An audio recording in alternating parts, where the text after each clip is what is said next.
21st Precinct, Sergeant Waters. Well, who are you, the watchman? What'd they break into? Did you see the thieves? Yeah. Yeah. Well, what's missing? You are in the muster room at the 21st Precinct, the nerve center. A call is coming through. You will follow the action taken pursuant to that call from this minute until the final report is written in the 124 room at the 21st Precinct. All right. I'll send the officers right over there. Yeah. Wait right at the gate there so you can show them where it is. Okay. Yeah.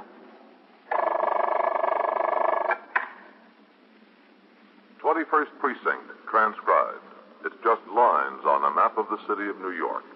Most of the 173,000 people wedged into the 9/10 of a square mile between 5th Avenue and the East River wouldn't know if you asked them that they lived or worked in the 21st. Whether they know it or not, the security of their homes, their persons, and their property is the job of the men of the 21st Precinct. The 21st, 160 patrolmen, 11 sergeants, and 4 lieutenants, of whom I'm the boss. My name is Kennelly, Frank Kennelly. I'm captain in command of the 21st. I was working my day tour, 8 a.m. to 6 p.m. It was Sunday, and things were quiet in the precinct. During the last few weeks, we had received several complaints from various churches about boys playing in nearby streets in a boisterous manner and disturbing the services. I had given instructions at the turnout for the men on post and in sector cars to correct this situation by warning the boys to play more quietly or move their games to other locations. Later, during the course of patrol, I went to the vicinity of every church in the precinct to observe whether the conditions had been corrected. En route down 2nd Avenue, I saw sector car number 1, the sergeant's car, and the detective squad car of the 21st Squad parked outside the fence around a new construction project on which excavation had started about 2 weeks before. I instructed my operator to pull in. As I got out of the car and headed for a gate in the fence, I saw Sergeant Waters also walking toward the gate from a call box on the opposite corner. Sergeant? Oh, hello, Captain. What have we got? In here, Captain. Oh, watch your step. We've had a burglary in a tool shack down there. Oh, that's a pretty deep hole they dug. Yes, sir. And they've got to go still deeper. Well, what have we got? There was a call from the watchman. See that wooden shack way down there at the bottom? Yeah? That's what was broken into. And it's interesting to me how they do this. They dig it all out except for this ramp for the trucks to get in and out. Then that steam shovel backs up here, digging up the ramp behind it. Well, what was stolen, Sergeant? It was a good haul. Oh, what? 11 sticks of dynamite and 8 blasting caps. Yeah? Yes, sir. Watch your step here, Captain. These planks get kind of rough. Heavy trucks chew them up. Where are the detectives? Lieutenant King of Italia here, Captain. Oh. A watchman rang into the station house from a call box when he discovered the theft. Lieutenant Gorman notified the detectives. Yeah. I just spoke to Lieutenant Gorman again and told him what it looked like. Where is it? That shack there? Yes, sir. This is some hole, you know. And these engineers, they figure it out down to the fraction of an inch. Yeah. Even when they got to blast out all this rock, they shave it down to a hair. Oh, I guess they're all in the shack, Captain. Yeah, I guess so.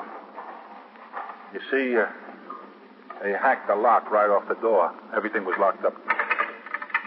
That's how they got in. First noticed it when you got back? That's right, Lieutenant, when I got back. Hello, Matt. Captain, Mr. Bernard Curley, the watchman on the job here. The sergeant tells me they got 11 sticks of dynamite and 8 blasting caps. Yes, sir, that's what they got. This is Captain Kennelly, commanding officer of the precinct. I'm pleased to meet you, Captain. I was in the job myself. Oh, were you? Yes, sir, I was in the old 12th Precinct. I put my papers in 1944. Curley, you say? Yes, sir. I spell it Kerly. Oh. Well, how do you know exactly that it was 11 sticks of dynamite and 8 blasting caps, Curly? Well, we got to keep close track of these things around here, the explosives, you know. Yeah. Now, you see this inventory tacked up here? Right here on the wall? Well, that's company rules. When a fresh case is cracked open, every stick and every cap's got to be accounted for. It's scratched off the inventory as it's used. And a new case can't be brought in from the company office until the last case is entirely gone. So when they finished work here Friday night, they had 11 sticks and 8 caps left over. They were locked up in here. Where? Right here. Loose on the shelf? Well, the shack was locked. Lock didn't do much good, did it? I guess we'll have to get a new one. What time do you think this happened? I know what time it happened. It happened from between 11:45 and 1:15. You left the premises at 1:15. Down the street to a luncheonette. Get sandwiches to bring back here. Are you permitted to leave? Well, company rules say we can take a half an hour off for lunch or dinner if we're working daytime. That is on Saturday, Sunday, or holidays. If we're working nights, we got to bring our meal with us. That's the rules of this company. And you left here at 11:45. Yes, sir. The shack wasn't broken into then. No, sir. I made my rounds immediately before I left. That's another rule. The shack wasn't disturbed. Did you see anyone suspicious hanging around the premises this morning? No, Lieutenant, I didn't see a soul. And when did you discover the theft? As soon as I came back, I opened up the gate at the top of the ramp. You know, that's just where you came in up there. Yeah. And I could see down here that this door to the shack was standing wide open. I came on down. I thought whoever it was might still be inside here, but they were gone. Then I went up to the street and I walked over to the call box and rang into the station house. I talked to the desk officer there, Lieutenant Gorman. Lieutenant Gorman, yes, sir. Well, it wasn't a couple of minutes before the officers got here. Did they use a lot of dynamite on this job here? A lot of dynamite. We've been blasting for 10 days. You saw no sign of these thieves at all when you were coming back? No, sir, they were gone. Did you take a look around, Matt? They might have been scared off by his coming back and hidden the stuff on the premises somewhere. I doubt it. Well, they might have, Captain. Sergeant, Tally, Woods. Yes, sir. Yes, son. Split up into teams of 2. Make a thorough search around.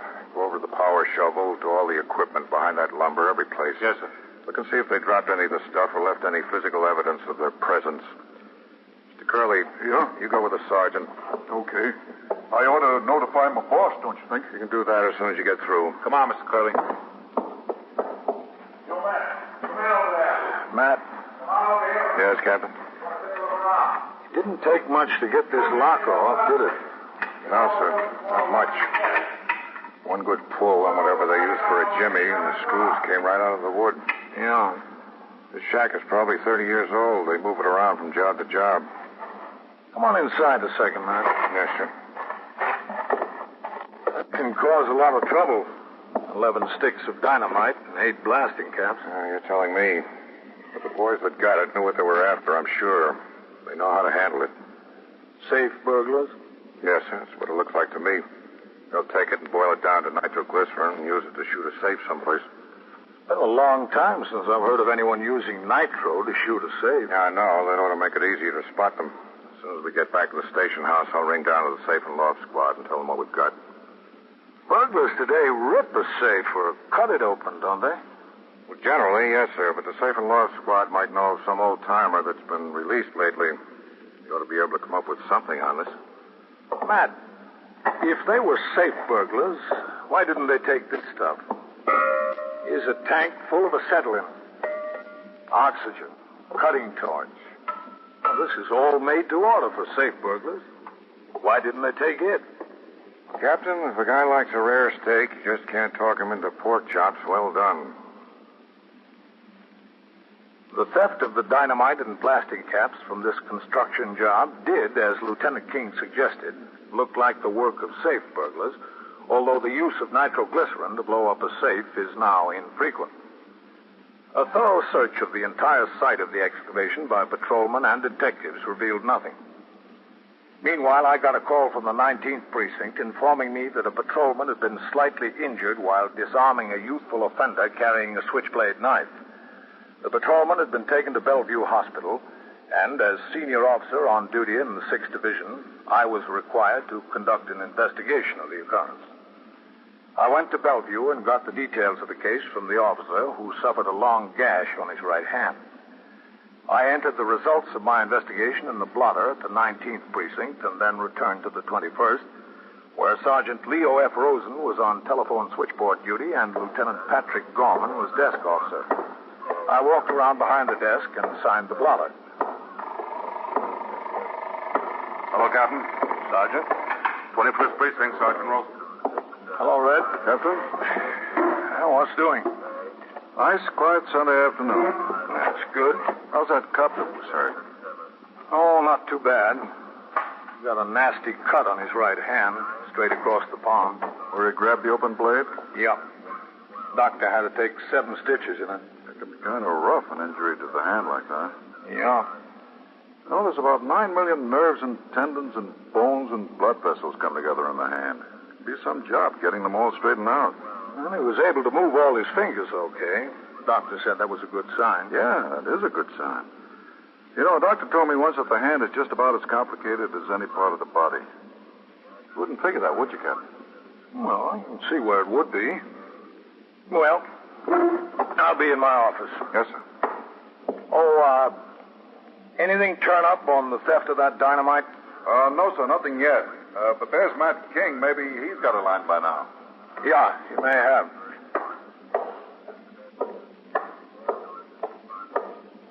Matt? Hello, Captain. Anything on that dynamite theft? No, sir, not yet. You know, that's got me plenty worried. It's got me worried, too, Captain. I'll tell you why. King? Excuse me, Captain. Yes, Sergeant. Vitaly's ringing down for you. Wanted to catch it before you go out. All right. You want to take it in my office, Matt? Yeah, thanks. I'll take it in the captain's office, Sergeant. Tally is carrying the squeal on this. He might have something. Go ahead. Help yourself.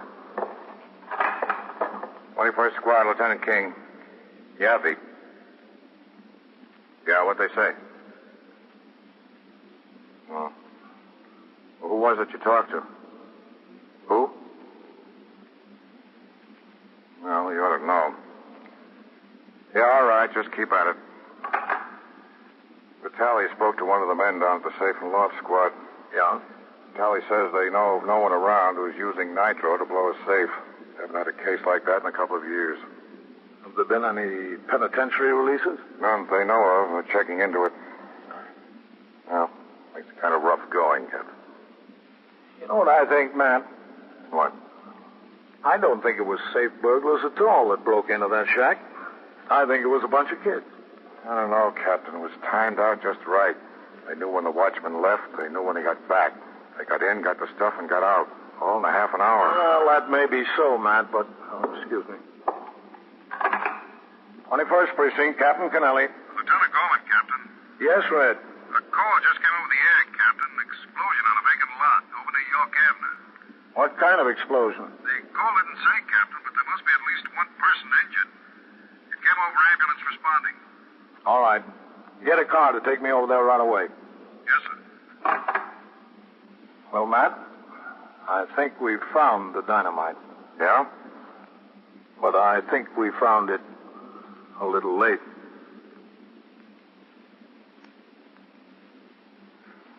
You are listening to 21st Precinct, a factual account of the way police work in the world's largest city. Now back to 21st Precinct and Captain Kennelly. While I waited for the car to come by the house for me, the first officer to arrive on the scene rang into the station house, reporting that the explosion in the vacant lot, the site of a recently wrecked tenement, was apparently caused by the detonation of blasting caps. An unidentified boy who appeared to be between the ages of 12 and 15 had been injured by the blast. Within another 2 minutes, sector car number 2 arrived at the station house. I got into the car and was driven to the scene of the occurrence with siren wide open. As we pulled into the block, I could see that a fair-sized crowd had gathered on the sidewalk and were being kept back by 2 of the patrolmen already on the job. The ambulance had not yet arrived.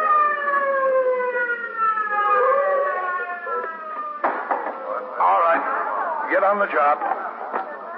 Help keep those people back. All right. All right. Police officer. Coming through there.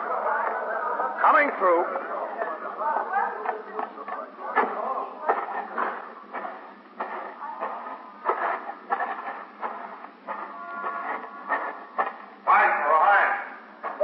For that ambulance again, Sergeant. Sergeant. Hello, Captain.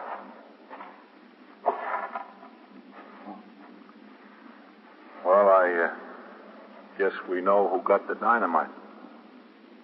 Yep. I guess we do.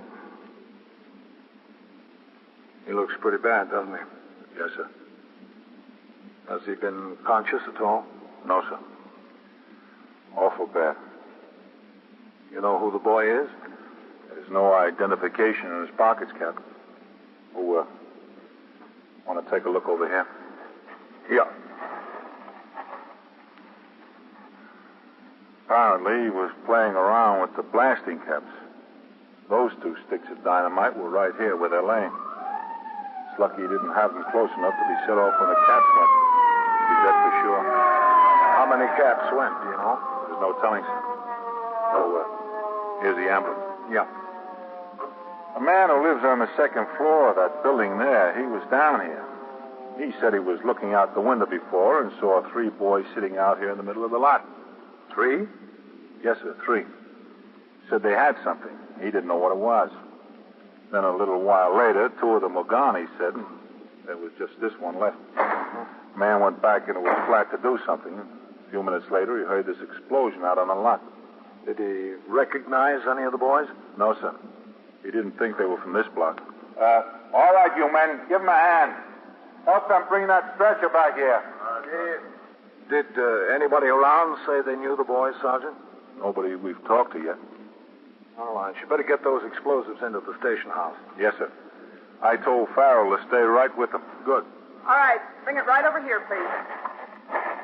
Hello, Doctor. Captain. All right, open up that stretcher. Act alive.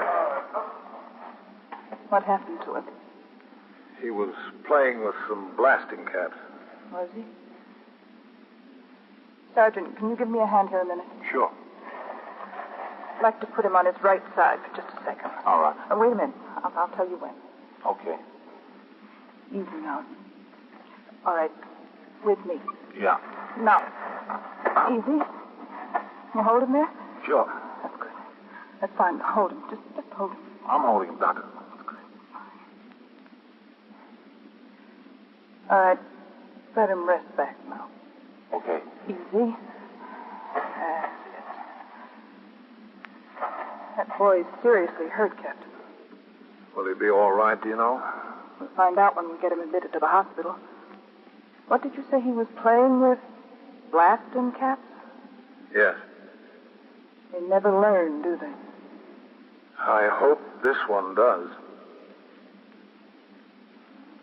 The ambulance surgeon, assisted by the ambulance attendant and police officers, placed the injured boy on the stretcher.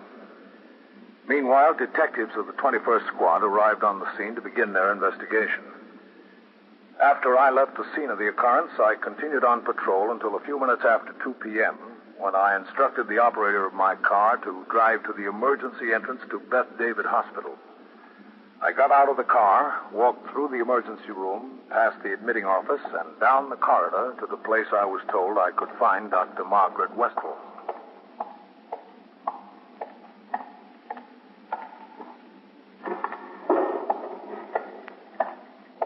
Hello, Doctor. Captain, How's the boy? not so good. Will you be able to do anything? He's in there. Emergency surgery. Uh-huh. We went back to X-ray. We made some pictures. He's in bad shape. Well, the blast tore a hole in his chest. We called in our chief thoracic surgery. He's on the way. Meantime, we're giving him plasma. Do you need any whole blood? We don't know yet. Every man in the precinct is typed. I think we could get some volunteers over here on a few minutes' notice. Thanks a lot, Captain. We'll see. All right, you just let me know. I will. Lieutenant from your precinct is here. A detective. Lieutenant King? Yes, Lieutenant King. He's right back there. When did he get here? A few minutes ago. Told me he knows who the boy is. Oh, does he? That's what he says. In here. Thank you, Doctor. Hello, Matt. Captain. I understand you've got an identification. Well, it's a tentative identification. Vitale ran it down. We think the boy's name is Frank Harrods. He lives near where the stuff was stolen. They ought to be more careful about the way that dangerous material is left around. Well, Doctor, I don't see how they could have been more careful. It was locked up in a tool shed in the middle of an excavation surrounded by an 8-foot fence. Well, I have to be angry at something. I think I better get back to him. All right. Thank you, Doctor. Welcome. Shall I leave this open? Yes, please. All right. Has the family been notified, Matt? According to the neighbors, the boy's got no mother. The father wasn't around the flat. Vitale is trying to run him down. Are you sure that's the boy? Sure as we can be at the moment. The doctor got me these clothes he was wearing. If Vitale brings the father down, he can look at the clothes first. What about the other 9 sticks of dynamite and the rest of the blasting caps? We're trying to locate them. A neighbor over where the boy got hurt said there were 2 others with him earlier. Did you get a line on them? Well, we know that they were up at this boy's flat this morning while the father was there. You ought to know who they are. Who found that out, Vitale? Yes, sir. Old man lives on the first floor of the building. He said he saw the 3 boys go out at the same time the father did. Said the father acted very friendly to the other boys. He'd seen them all around there before. You haven't been able to find out who they were from any other source, have you, Matt? Oh, not yet, Captain. Well, we better find out soon. There's still 9 sticks of that dynamite missing. We don't know how many percussion caps. No, we don't. Yeah, these kids. They sure can get themselves in a mess. Excuse me, Lieutenant King? Yes? There's a detective at Vitale and another man outside. Oh, all right. I didn't want to send them back here until I got your okay. It's okay. All right, I'll send them back. Wonder where Vite found him. Maybe he came home. How old is the boy? You know for sure? Oh, not for sure. I think about 14. That's what the neighbors say. 14. What are we going to do with these kids, Captain? It isn't a cop's job to straighten them out. What are they hanging on us? The trouble is, Matt, it doesn't get to us until somebody else has already missed the boat. Oh. Right back there, Mr. Harris. Thank you. Come in, Vite. Oh, Lieutenant. Captain. Vitale? This is Mr. Carl Harrods. Captain Kennelly. Mr. Harris? Hi. And Lieutenant King. Hi. You sure it's Frank they got in there? Pretty sure, Mr. Harrods. You shut the door, Vite? Yes. Well, how is he? Is he all right? They've got him over there in the operating room. We're waiting for the sergeant. A surgeon? Hope he's not going to cost an arm and a leg. I'm not made of money, you know. Let's not worry about it now. Are these Frank's clothes, Mr. Harrods? Are these? Yeah. They're his. Those are his pants. I recognize the pants. Listen, who is this surgeon, anyway? What is he going to operate for? The detective Vitale told you what happened, didn't he? I told him, Lieutenant, yes. Those caps exploded against his chest. It's a chest surgeon that's coming. Oh. That's pretty bad, huh? Yes. Well, how bad is it, Lieutenant? How bad, Captain? Bad enough. Harrods, you know where Frank got hold of that stuff? No, the detective told me he broke into a construction shack. That's right. Well, what kind of proof he got? He got no proof that he broke into anything. Nobody saw him. The stuff he stole blew up and almost killed him. That's proof enough, isn't it? For you, maybe, not for me. Mr. Harrods, do you think you ought to notify Frank's mother? How can I notify her? I don't know where she is. Ran off 3 years ago, left me holding the sack with the kid. He's your boy, isn't he? Yes, sir. He's my boy, but I got to work for a living. I got no time to raise him. That should have been his mother's job. You don't know where to find her? No, sir. You ever hear anything from her? Kidding. Listen, give it to me straight. Now, how is he? He's not good. Not good, no. Who were the 2 boys he was with this morning? Why do you want to know that? There's still 9 sticks of dynamite missing and probably most of the blasting caps. Who were they? How should I know who they are? We were told that they were at your flat this morning with Frank. They'd been there often. You know them. Oh, now, look, I'm not turning in any kids. If you want them, go and find them. Mr. Harrods, the same thing is liable to happen to them as happened to Frank. That's not my worry. Supposing it happened to one of them and Frank was running around with explosives, you'd want it cleared up fast, wouldn't you? I don't know. Have all kids all down in that court? I'd take the chance on Frank handling himself okay. He sure handled himself fine, didn't he? Now, look, find out for yourself. I don't want to get involved in this any more than I am already. Now, wait a minute, Mr. Harrods. It's not just those other two boys that are involved. They're liable to try something with that stuff. They're liable to hurt some other people. Now, who are they and where can we find them? Go find them yourself. It's not my responsibility. Isn't it? You just think it isn't. It isn't. You can't make it mine. Come in. I'm not going to let you. Excuse me. Captain, can I see you out here a minute? Yeah, sure. You can't make this my responsibility. Yes, Doctor? Is that the boy's father? Yes. I've got bad news, Captain. The boy died. Oh. The whole thoracic cavity was badly damaged. Both lungs, the heart. He was hemorrhaging. There really wasn't much that could have been done. No. Not after he stole the explosives. What's the father's name? Harrods. Carl Harrods. Well... Look, Doctor, this is a police case. We can notify him. No. No, thank you, Captain. I won't accomplish anything. I won't accomplish anything except to get Frank in bad with his friends when he gets out of here. There's one thing I don't want to do with my kid. That's peg him as a rat. Rat on his friends. You know? Mr. Harrods, this is Dr. Weston. That's all I got to say, Captain. Doctor who? Dr. Weston.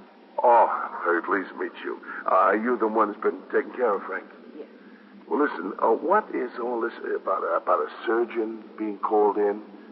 I don't want any surgeon called in unless I'm consulted first. If he needs to be operated, all right, but I want to have the privilege, of talking it over first. He doesn't need the surgeon, Mr. Harris. Well, that's very good to hear. That's... Wait a minute. Listen, he didn't die. Yes, he did, Mr. Harris. 5 minutes ago. I'm sorry. Yeah. Here. Better sit down, Mr. Harris. That's all right. I'm all right. You'd better. Okay. You take a pen. All right, yeah, I knew he was hurt bad, but I didn't think kids died. I didn't think it. He's 14 years old. 14? Why don't you gentlemen wait outside? No, don't go. I'll... No, don't go. I want to give them the names of the other boys. I want to give them to you. I'm sorry. I'll be all right now. I'll be all right in a minute here. We'll wait outside. You better, yes. What? No, don't go away. I want to talk to you. We'll be right outside. Yeah.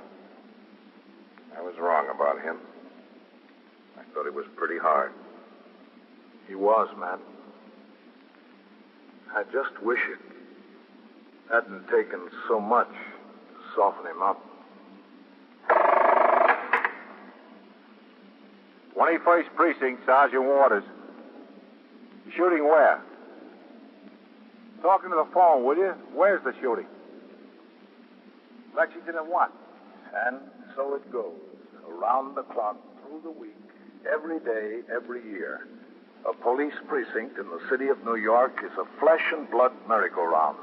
Anyone can catch the brass ring, or the brass ring can catch anyone.